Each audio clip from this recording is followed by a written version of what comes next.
저는 이제 위클레시아 교회에서 담임 목회하고 있고 또 이제 윌러브에서 그 메신저로 활동하고 있는 윤영진입니다. 여러분 만나서 반갑습니다. 네, 감사합니다. 오늘 말씀 먼저 한번 같이 우리 봉독해 볼까요? 우리 첫 말씀 PPT를 띄워 주시겠어요? 네, 우리 한번 갈라디아서 5장 13절에서 15절 말씀 우리 다 같이 우리 한 목소리로 합독하겠습니다. 시작. 형제들아 너희가 자유를 위하여 부르심을 입었으나 그러나 그 자유로 육체의 기회를 삼지 말고 오직 사랑으로 서로 종노릇하라. 온 율법은 내 이웃 사랑하기를 내 몸같이 하라 하신 한 말씀에 이루었나니 만일 서로 물고 먹으며 피차 멸망할까 조심하라. 아멘. 오늘 예배 주제가 뭐죠, 여러분? 본질이에요, 본질. 우리 교회가 요즘 이제 뭐 무너진다, 위기다, 우리 청년 세대가 어렵다 이런 얘기를 많이 하죠. 근데 그 무너지는 가장 큰 이유에 뭐가 있냐면 이 본질이 깨지고 있어서 그래요. 본질. 여러분들이 언제 제일 이 본질이 무너지는 걸 볼 수 있냐면 예배 때 본질이 무너지는 걸 봅니다. 예배 본질이 무너졌어요. 우리가 예배라는 행위를 하러 갈 때 예배를 어떻게 하러 간다 그러죠? 예배를 땡땡땡 하러 간다. 드리러, 그죠? 드려야 돼요. 나의 영광과 감사와 찬양을 하나님께 드리는 것. 드리는 게 예배예요. 근데 요즘 사람들은 예배를 드리는 게 아니라 예배를 들으러 가고 있어요. 그리고 평가하죠. 아, 여기는 말씀이 좋아. 아, 여기 찬양 좋네. 여기 분위기 좋아. 이거로 막 평가하는 거예요. 이 예배의 주인은 오직 하나님 되시고 하나님이 왕 되셔야 되는데 내가 거기 가가지고 왕 노릇하고 있어요. 딱 뒤에 앉아가지고 여기는 이런 분위기구나. 말씀이 어떻구나. 찬양이 어떻구나. 평가하고 있어요. 그리고 내 입맛, 내 취향대로 예배를 골라가고 나의 편의와 나의 삶에 맞춰서 하나님이 왕 되신 게 아니라 내가 중심이 돼서 오늘은 출석할지 말지를 고민한다고요. 하나님께 드려야 될 예배, 그 예배의 본질 여기서부터 깨진 거예요. 예배 드리고 여러분들 뭐 청년분들은 소그룹 하죠. 우리 어른분들은 교구 모임도 하죠. 그것도 다 깨졌어요. 왜 하는 거예요, 그거? 공동체 모임 왜 해요, 여러분? 왜 해요? 하라니까 하는 거예요, 목사님이? 왜 해요? 왜 해요? 그냥 하는 거였어요? 목사님이 안 하면 안 된다 그래서? 공동체 가면 우리가 말씀을 묵상해가지고 내가 한 주 동안 어떻게 살았나, 내가 그 말씀대로 살았나 못 살았나 스스로 반성하고, 내가 그거로 기도했는데 그거에 응답을 어떻게 받았다, 나는 응답을 못 받았다, 응답을 못 받아서 어떻게 기도했다, 그 한 주 말씀을 나누기 위해서 우리가 공동체 모임 하죠. 교구 모임도 똑같아요. 어른들 그 만나가지고 그 뭐 옆집 누구 아들이 뭐 점수 몇 점 맞았더라, 저기 부부싸움 맨날 하더라, 이 얘기하려고 모이는 게 아니라니까요. 우리 청년들도 맨날 속으로 모이면 뭐예요? 누구 뒷담 까고, 야 누구 다 힘든 일이 있는데 기도해줘. 맨날 자기소개. 그 자기소개 언제까지 할 거예요, 그죠? 그러는 거예요. 본질이 깨진 거죠. 여러분들이 우리 공동체가 이 본질이 깨졌나 안 깨졌나 어떻게 하면 제일 쉽게 확인할 수 있냐면, 여러분 주일 설교 제목 뭐였어요? 그래서 본문 어디였어?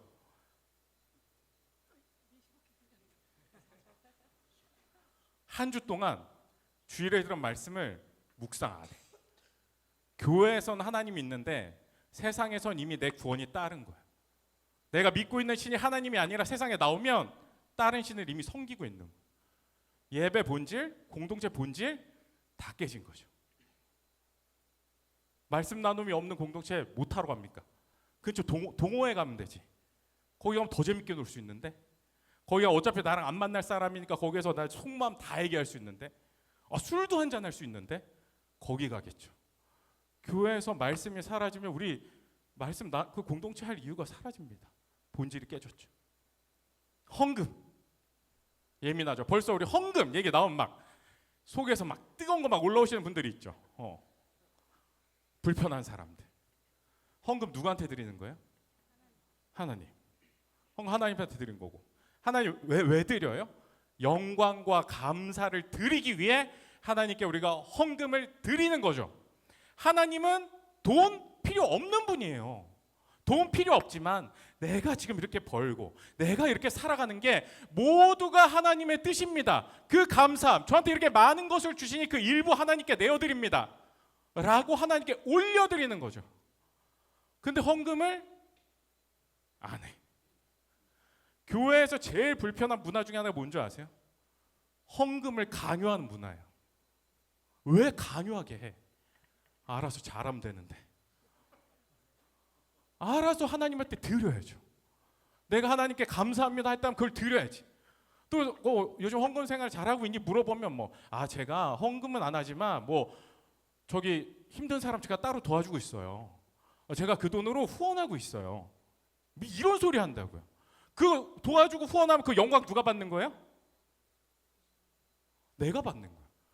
하나님의 영광을 가로채고 있는 거예요. 헌금도 본질 깨졌죠. 이랬는데 교회가 건강하게 살아날 수 있냐? 없다는 거예요. 어떻게 살아나요? 이 환경 속에서. 근데 제일 문제는 이 사랑의 본질이 깨지고 있습니다. 사랑의 본질. 사랑의 본질. 우리 기독교에서 사랑이라는 것은 굉장히 중요한 가치예요. 하나님께서 이 땅을 창조하시면서 우리가 죄 지을 걸 알았지만 우리를 지으신 그 창조의 사랑의 하나님, 우리를 위해 대신 죽어주신 그 구원과 구속의 예수님의 사랑, 또 성령 하나님께서 이 땅에 임재하셔서 우리와 함께 동행하시면서 우리를 지키시고 하나님 나라를 세워가는 그 사랑의 성령님. 우리 기독교의 스토리는 처음부터 끝까지 사랑에 대한 얘기고, 사랑이 빠진 기독교는 정말 시체와도 같은 종교가 될 겁니다. 사랑이 진짜 중요한데 이 사랑도 깨지고 있어요. 여러분 하나 물어볼게요. 사랑이 뭐예요? 우리 노래 가사에도 진짜 많고. 사랑이 뭐죠? 사랑? 사랑이 뭐예요? 어떻게 하는 게 사랑하는 거예요? 나 너 사랑해 할 때 어떻게 해줘요? 어떻게 해줘요? 표현 어떻게 표현해요? 막 노래 불러줘요? 아니면 춤춰줘? 선물 사줘? 말로. 말만 잘하면 되겠네요. 네, 그렇군요. 그래요. 사랑이라는 게 여기 있는 사람들마다 개념이 다 달라. 사랑이라는 걸 물어봤을 때 여기 갖고 있는 사람들의 생각이 다 다릅니다. 어떤 사람이 경찰서에 잡혀왔어요. 왜 잡혀왔냐면 그 여자친구를 감금하고 폭행하고 성적 착취해서 데이트 폭력으로 잡혀왔어요. 너 왜 그랬냐 그랬더니 그 남자가 이렇게 대답해요. 사랑해서요. 사랑해서. 어떤 여자가 자기 남자친구한테 오빠 나 백 사줘. 오빠 나 구두 사줘. 근데 나 이번 달 진짜 돈 없어 못 사줘. 오빠 나 사랑하는 게 아니야. 사랑이에요. 사랑이에요. 그 사람한테는 그게 사랑이에요. 극단적인 예지만 누군가를 감금하고 통제하고 내 멋대로 하고 싶어하는 거 이 사람의 사랑 표현 방식이야.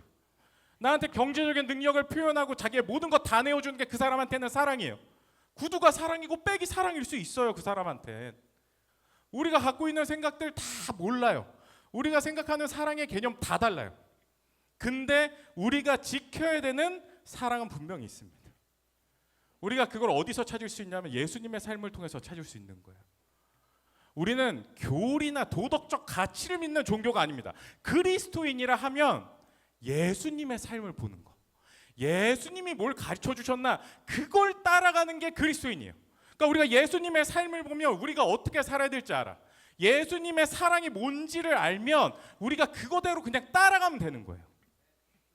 마태복음과 마가복음에 보면 예수님께서 이런 말씀하시죠. 인자가 온 것은 섬김을 받으려 함이 아니라 도리어 섬기려 하고 자기 목숨을 많은 사람의 대속물로 주려 함이라 라고 말씀하시죠. 예수님께서 이 땅에 오신 게 왕이 되려고 오신 게 아니라 섬기려고 오셨어요. 그 섬김의 사랑을 하기 위해 이 땅에 오셨습니다. 가장 높은 곳에 계신 분이 가장 낮은 자가 되어 죄인들과 죄수들을 섬기셨어요. 힘들고 헐벗고 그런 자들 위해 자신의 삶을 내어놓으셨어요. 사람들 배신하고 배반하고 나한테 등 돌아서도 예수님 끝까지 포기하지 않고 그들을 섬기고 사랑하셨어요. 그리고 종국에는 자기 목숨까지 내어주시고 피 흘림으로써 죄를 구속하시며 우리 죄 많은 인간들을 섬기신 것이 예수님입니다. 그 우리가 사랑이 뭐냐? 우리가 어떤 사랑을 실천해야 하냐? 그러면 오늘 말씀, 아까 읽었던 우리 갈라디아서 말씀처럼 서로 사랑으로 종노릇해야 돼요. 종노릇 해야 됩니다. 우리가 많이 착각하는 것 중에 하나가 뭐냐면 사랑을 베푸는 거라고 생각해요. 베푸는 거. 내가 조금 더 여유가 있어서 사랑을 베풀어. 내가 조금 더 경제적 상황이 좋으니까 베풀어. 내가 조금 더 나으니까, 내가 마음이 좀 더 넓으니까, 내가 좀 더 잘났으니까 사랑을 이렇게 베풀어 주는 건 줄 알아요. 마치 왕이 자기 곳간에서 이렇게 나눠주듯이 나한테 그 많은 것들, 그 사랑 이렇게 나눠주는 건 줄 알아요. 아니라는 겁니다. 사랑은 섬기는 거예요. 종이 되는 겁니다. 내가 왕이 돼서는 안 되는 거예요. 예수님처럼 섬길 때, 가장 낮아진 자가 되어 섬길 때 우리의 사랑의 본질이 회복이 되는 겁니다. 우리 고린도전서 13장 4절에서 7절까지 보면 우리 바울 선생님께서 사랑이 뭔지 알려줘요. 사랑이 뭐냐라고 물었을 때 사랑은 오래 참고 온유하고 투기하지 않고 자랑하지 않고 교만하지 않고 무례히 행하지 않고 유익을 구하지 않고 성내지 않고 악한 것을 생각지 않고 불의를 기뻐하지 않고 진리를 기뻐하고 오래 참고 견디는 것, 사랑이 이런 겁니다 라고 설명을 해줘요. 근데 이 중에 왕이 할 수 있는 게 하나도 없어. 이 중에 왕이 할 수 있는 게 뭐가 있죠? 왕이 왜 참아? 왕이 참을 이유가 없죠. 왕이 왜 자랑할 게 없어요? 왕 자랑할 거 너무 많지. 왕이 왜 교만하지 않니? 그냥 자기 자리 자체가 교만한 자리인데 왕은 이거 하라 그래도 못해요. 근데 종한테는 이게 고민할 문제가 아닙니다. 여러분들 사랑을 실천해야 된다 머릿속에 너무 잘하는데 제일 실천 안 되는 데가 어디냐면 용서하는 거 그리고 인내하는 것, 이게 제일 힘들어요. 여러분들 그게 분명히 있을 거란 말이죠. 한 사람씩 용서 안 되는 사람. 그 용서가 진짜 힘듭니다. 신앙생활에 보면 우리가 신앙생활 하다 보면 그런 사람 꼭 트러블이 생겨. 아니 세상에서도 생기고 가족들하고도 생겨요. 근데 우리 보고 맨날 용서하래. 잘 안 되죠. 그러니까 예수님께서 뭐라 그래요? 7번씩 70번이라도 용서하라 그래요. 그거 어디 가가지고 490명 용서하라는 얘기 아닙니다. 한 명 용서하는데 490번의 용기가 최소한 필요하다는 거예요. 여러분들 지금 용서 안 되는 사람 한 사람 떠올려 보세요. 용서됩니까? 용서돼요? 니까짓 게 어떻게 감히 나한테, 내가 그렇게 잘해줬는데 네가 어떻게 나한테 그래? 응? 네가 감히 내 말에 대들어? 이 생각이 먼저 든다고요. 그 사람 지금 막 마음속에 어떻게 복수할까, 어떻게 암살할까 이런 거 지금 머릿속에 있다고요. 근데 왕은 용서 안 해도 돼요. 왕은 용서 못하지. 어떻게 네가 나한테 감히 그래? 널 정죄하고 심판하면 돼요. 하지만 종한테는 용서하고 말고는 선택의 문제가 아닙니다. 종이라면 당연히 용서할 수밖에 없는 거예요.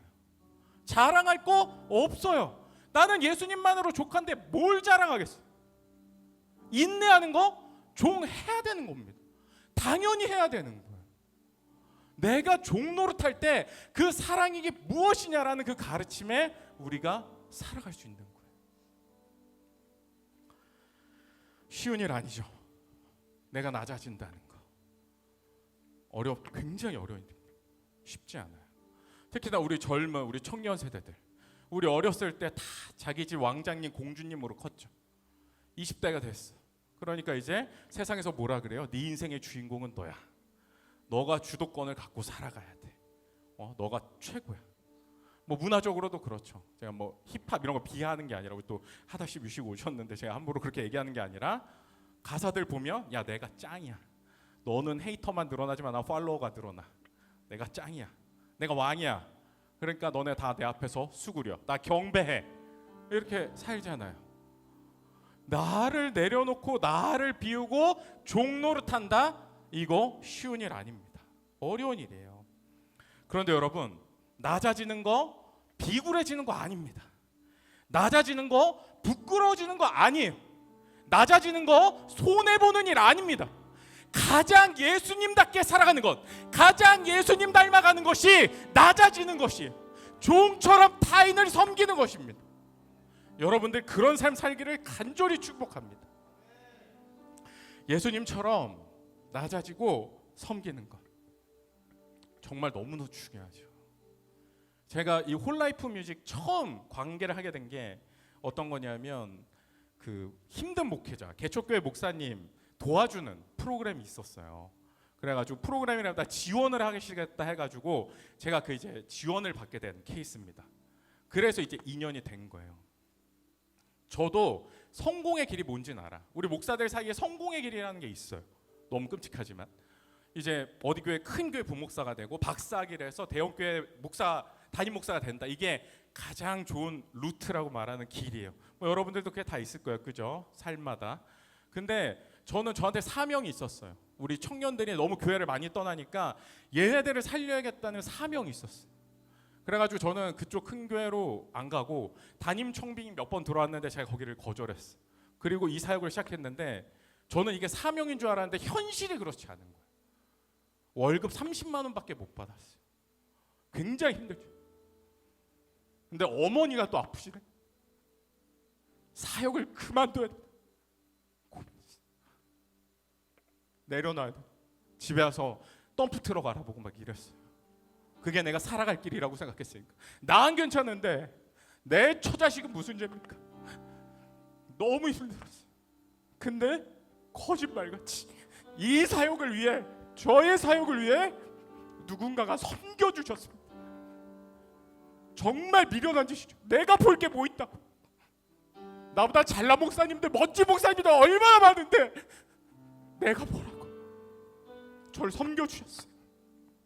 그 덕분에 저는 계속 사역을 할 수 있었고, 지금은 5, 60명 되는 청년들, 교회를 떠나서 힘들어하고 지치고 방황하는 청년들 이제 자리를 잡고 신앙생활 열심히 해나가고 있습니다. 세상에선 그렇게 섬기는 건 미련하다고 할 수 있어요. 부질없다고 할 수 있어요. 하지만 우리의 섬김 다른 사람 몰라도 우리 주님께서는 반드시 기억하십니다. 높아지려고 하는 자 낮아지고, 낮아지려고 하는 자 높아진다고 약속하셨어요. 우리가 정말 주님 닮아 섬김의 삶 살아갈 때, 서로 종노릇하며 살아갈 때 주님께서 반드시 크고 넘치는 은혜로 응답하실 것입니다. 주님의 사랑을 닮아 이 세상의 종으로 살아가는, 주님의 섬김을 따라 살아가며 이 땅에 하나님의 나라를 세우는 여러분들 되시기를 간절히 축원합니다. 우리 이 시간 함께 기도했으면 좋겠습니다.